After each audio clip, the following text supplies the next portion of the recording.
Dieu m'envoya celle qui mentait si joliment, avec cruauté chantante, simplement, et je me penchai sur elle comme sur le vent frais de la mer. « Pourquoi mens-tu » disais-je. Elle pleurait alors, tellement enfouie dans ses larmes. Et je réfléchissais sur ses larmes.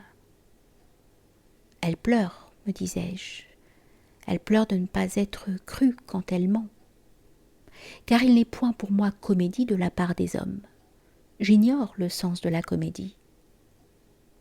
Certes, celle-là veut se faire passer pour une autre, mais là n'est point le drame qui me tourmente. Il y a drame pour elle qui voudrait tant être cette autre.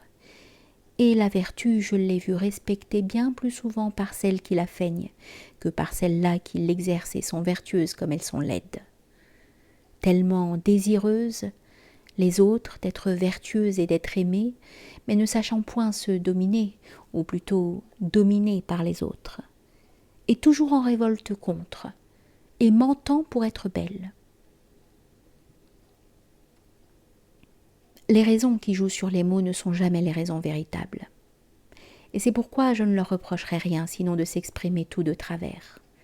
Et c'est pourquoi je me taisais devant ces mensonges, n'écoutant point le bruit des mots dans le silence de mon amour, mais l'effort seul.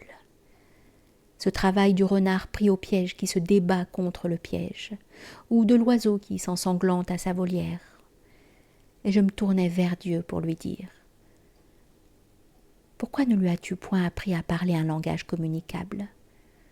Car si je l'écoute, loin de l'aimer, je la ferai pendre.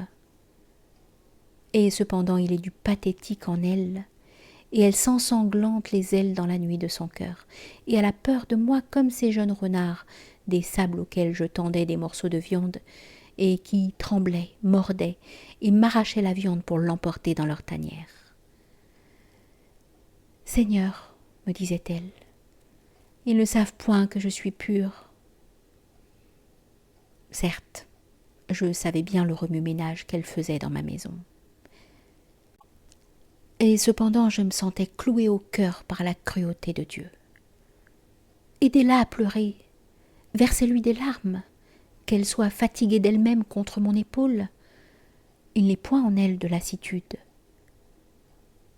car on l'avait mal enseignée dans la perfection de son état, et me venait le désir de la délivrer. Oui, Seigneur, j'ai manqué mon rôle. Car il n'est point de petite fille sans importance. Celle-là qui pleure, elle n'est point le monde, mais signe du monde.